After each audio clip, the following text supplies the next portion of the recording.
Hey boo, my name is Tracy and welcome to my channel, Criminal Traces. On this channel, I'm going to cover murder, mystery, and mayhem. They say every crime leaves a trace, and lucky for you, I'm right here.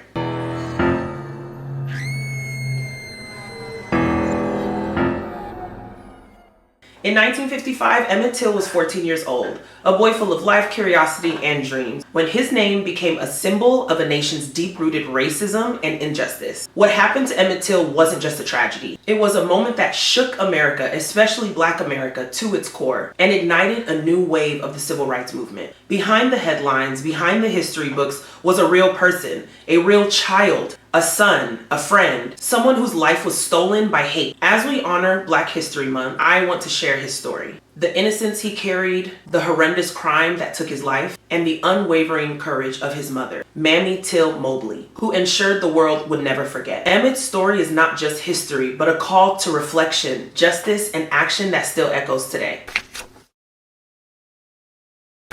To understand Emmett Till's story, we first need to know where it begins. Emmett Louis Till was born on July 25, 1941 in Chicago, Illinois, to Mammy Elizabeth Carthan and Louis Till. His parents' story was complex but ultimately shaped by resilience. Mammy Till Mobley attended Argo Community High School in Summit, Illinois.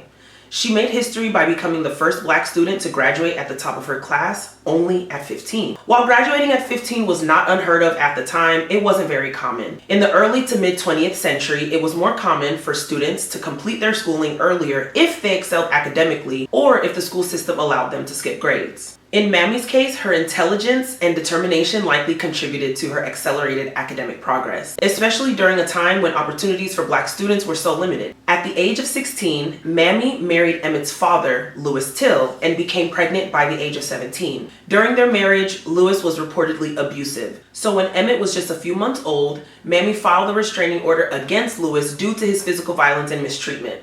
Mammy's difficult decision to file the restraining order against her own husband, her child's father, is evidence of the lengths that she would go to protect her son as well as herself. Following the restraining order being granted, Louis was given a choice between serving time in jail for his actions or joining the military. He chose the latter and enlisted in the U.S. Army in 1943, which led to his deployment in Italy during World War II. In an eerily familiar string of events, Louis was accused of sexually assaulting 2 Italian women. The evidence against him was weak, but the trial expeditiously proceeded. There were no witnesses or physical evidence to directly link him to the crimes. The trial relied heavily on circumstantial evidence. Naturally, my first mind is never to assume an assault victim is lying. However, in Louis's case, considering the racial climate, these accusations seem questionable. At the trial, both rape victims admitted that darkness, hoods, masks, shock, and confusion made it impossible to identify the men who attacked them. Till was subsequently accused and convicted of a second crime that occurred the same night, the murder of an Italian woman. One of the witnesses actually swore that the killer was white, but later changed his tune, and I'm curious why. Louis Till was ultimately sentenced to death by firing squad. His execution took place on July 2nd, 1945. Making him one of the many African-American soldiers executed by the military during World War II under questionable circumstances. A hugely disproportionate number of Black soldiers were accused, convicted, and executed for rape in World War II. Louis Till's death had a profound impact on Mammy. After enduring an abusive marriage, she was left alone to navigate the challenges of motherhood. His execution, carried out by the military after a questionable trial, left Mammy devastated but also determined. She received a brief, cold letter from the U.S. Army stating that her husband had been executed for willful misconduct, without further explanation or acknowledgement of the weak evidence against him. The way Mammy was informed without empathy or transparency only deepened her desire to protect her son and fight against injustices that defined their world. Mammy's strength was forged in adversity, and she would go on to become the driving force behind Emmett's legacy. She refused to let the world look away when her son's life was stolen. Despite the hardships, Mammy worked hard to give Emmett a happy childhood. He grew up in Chicago's South Side, a vibrant Black community far removed from the harsh segregation of the South. Known by his nickname Bobo, Emmett was described as a playful, charismatic boy who loved making people laugh. He was very close to his mother and they shared a remarkable bond. Emmett would often express his love and admiration for her, and Mammy described him as a caring and affectionate son who would always show his appreciation for her. Emmett went to a few different schools in Chicago, and by all accounts, he was pretty popular with his classmates as well as his teachers. He was all about comic books, and he was really good at math. He was smart, but he did enjoy getting into a little mischief every now and then. Even though he wasn't considered like a model student in the traditional sense, he was known for his curiosity and his ability to charm those around him. Hailing from Mississippi, Mammy moved to Chicago when she was a teenager around 1934 in search of better opportunities, but she never forgot home. Often during the summer, Mammy and Emmett would make the long trip to Money, Mississippi to family that was still there. Prior to his solo trip in 1955, Emmett was younger and less aware of the harsh realities of the South. Back then, it was just another family trip, a chance to have fun with his cousins. The trip to Mississippi in 1955 was very different for many reasons. Emmett was 14 now, in the midst of adolescence, experiencing the hormonal and physical changes that come with puberty. His body growing stronger, his voice deepening, and his emotions fluctuating with a newfound intensity. It was a time where his sense of independence was blossoming, and the world felt full of both promise and confusion. With some newfound maturity, along with these changes, Mammy trusted Emmett enough to let him go to Money alone. This was a difficult decision for his mom. She was protective of Emmett, but she also knew that it was important for him to connect with his roots, to experience the South and spend some time with his family. She trusted that her son, who had always been a bright, resourceful kid, would be safe. But Emmett was not prepared for the realities of the racial tension and the unspoken rules that governed everyday life in the Mississippi Delta. Emmett arrived in Money, Mississippi, ready to enjoy the summer and spend time with his relatives. Life in the small town of Money was quiet, and Emmett, ever the energetic teenager, was looking forward to exploring solo. But the atmosphere in Mississippi was tense, especially for Black visitors from the North. Although Emmett was familiar with segregation in Chicago, he had never encountered the deep-rooted racial hostility that was a daily reality in the South. On the evening of August 24th, 1955, Emmett went to Bryant's grocery and meat market with 3 of his cousins. The market was but a short walk from his uncle Mose Wright's home. Emmett was unaware of the unspoken rules about how Black men and boys were expected to behave around white people, particularly white women. At the store, Emmett interacted with a woman named Carolyn Bryant, the store owner's wife, in a way that was considered inappropriate by the standards of the time. Maurice, one of Emmett's cousins, stated that Emmett had whistled as a form of greeting to Carolyn, but this was not an uncommon gesture for young boys to use when they were around women. Emmett's other cousin, Simeon, said that Emmett had spoken to Carolyn but didn't say anything disrespectful. Emmett's other cousin, Wheeler, who was present as well, didn't recall Emmett doing anything to provoke a reaction, but he did remember Emmett acting playful or mischievous when interacting with her. Although their statements about what exactly occurred differ, none of the cousins believed that Emmett did anything serious or out of line. The Bryants thought very differently. For a white woman to be addressed by a Black man in such a way was considered a violation of the strict racial hierarchy in Mississippi. Carolyn and her husband, Roy Bryant, took a great offense to this interaction, whatever they claimed it had been. It didn't take long for the Bryants to head to the sheriff's office and report what had happened. The accusation alone was enough to set everything in motion, and at that point, it didn't even matter that Emmett was just a kid, or that whatever happened had probably been blown out of proportion, or even completely made up. In the South, especially at the time, anything small, real or not, was enough to be seen as a huge offense. Once the Bryants made the report, things took a dark turn fast. Dissatisfied with waiting, the store owner Roy and his half-brother J.W. Millam decided to take action into their own hands. In the middle of the night, they showed up at Mose Wright's house, Emmett's uncle, and dragged Emmett out of bed and took him without anyone being able to stop them. For days, Emmett's family had no idea where he was or even if he was still alive. Over the next few days, the Wright family, along with some of their neighbors, anxiously searched for Emmett, but there were no answers. But Emmett wasn't the only black person missing. The people in the small town of Money were uneasy. The local authorities, including the sheriff, didn't seem to be in a hurry to investigate Emmett's disappearance. They knew all too well how things worked in the segregated South, and there was no rush to find justice for this black child. It wasn't until August 31st, 1955, that Emmett's body was finally found.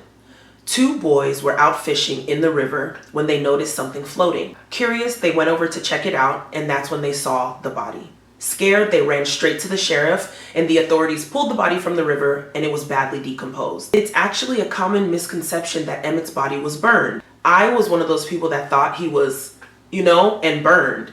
But the real story is that the two white men held Emmett captive, beat him, and shot him in the head before dumping his body in the Tallahatchie River, weighing it down with a metal fan to make sure that it would sink, and then abandoning him in the river like his life meant nothing. The burning myth comes into play when discussing how his body was found. Emmett's body had been in water for several days, and the decomposition likely made it look worse, but there was no actual burning involved. His body was in such bad shape it was unrecognizable, only to be identified by the ring he was wearing, a ring that his mother had given him. Emmett, who had been this lively 14-year-old boy, was now just a tragic reminder of what had been done to him.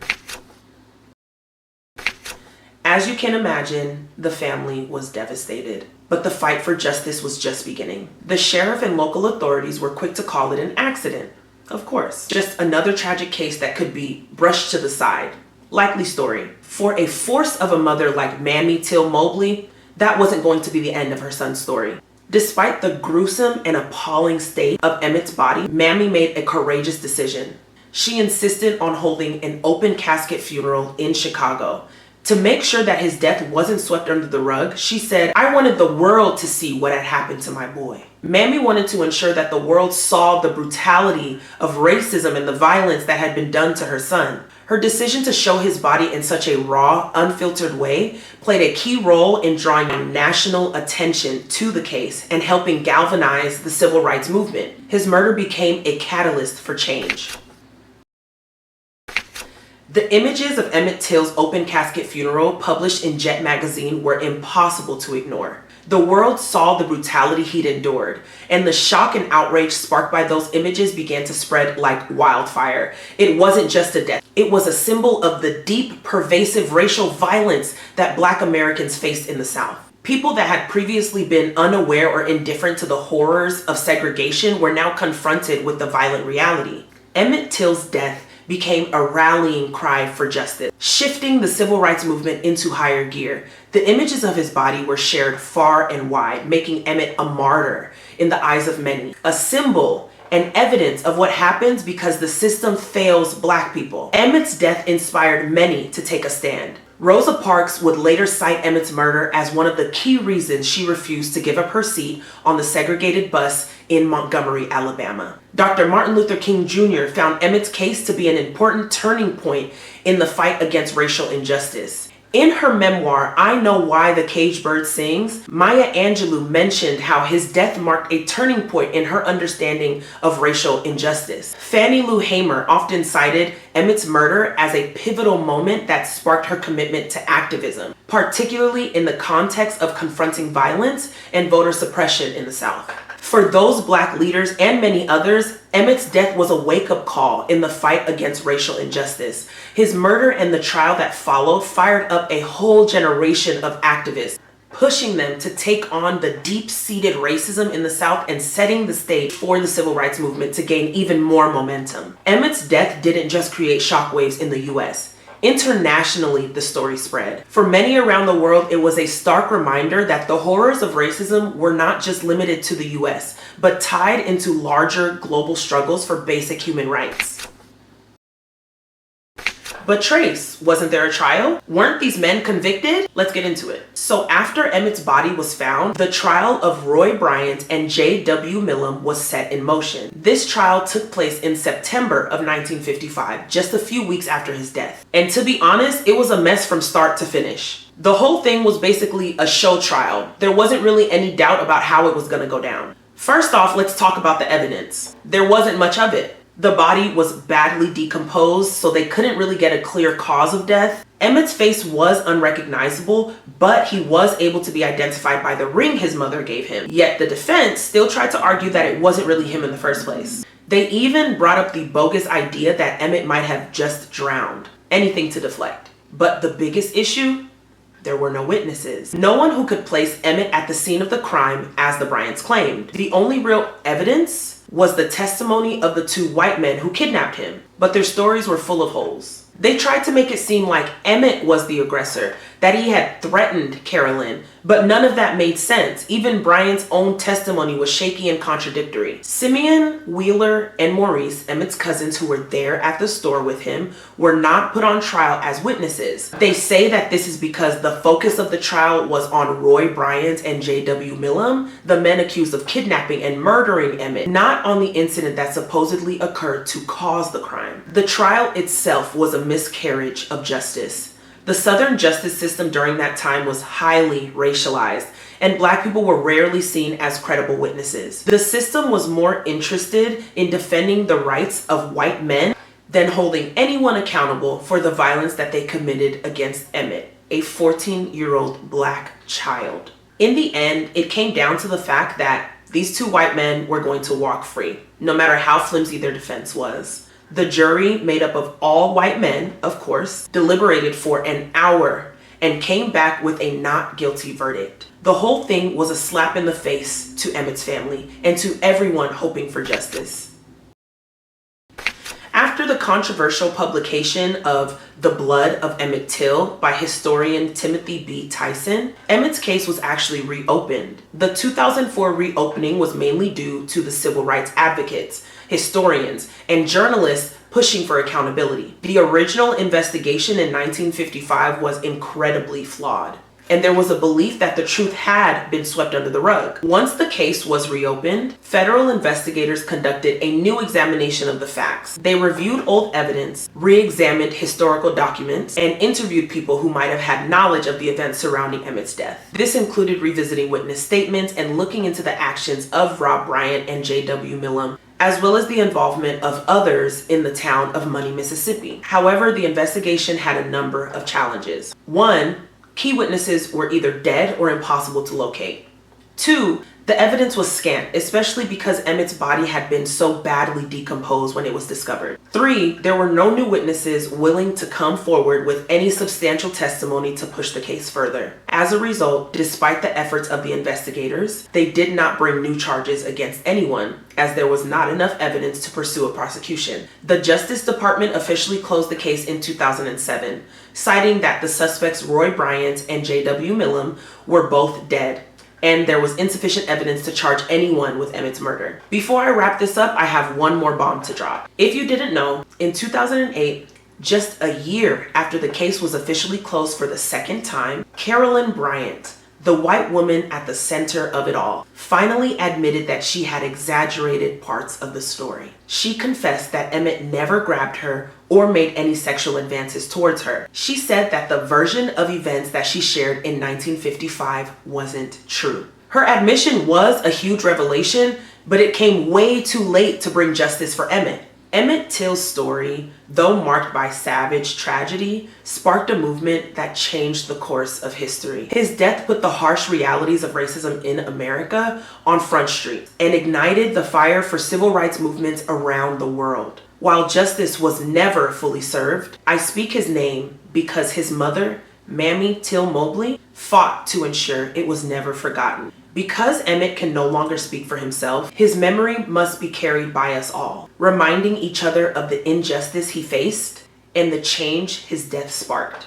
If you found this episode as powerful as I did, thank you so much for watching. For the entire month of February, I will be covering crimes that included gross injustice towards Black people who made history, those before our lifetime and during. Before you go, please don't forget to give me a like, comment a raised fist emoji, and subscribe for more criminal traces. All right, y'all, remember, do whatever you want, just don't hurt people. Happy Black History Month, and see you on the next episode.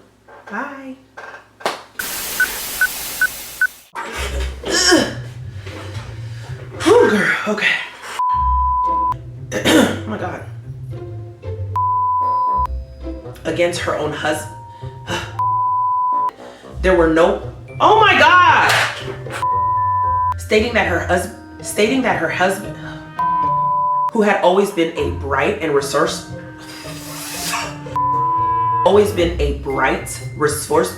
what? Along with some of their neighbors,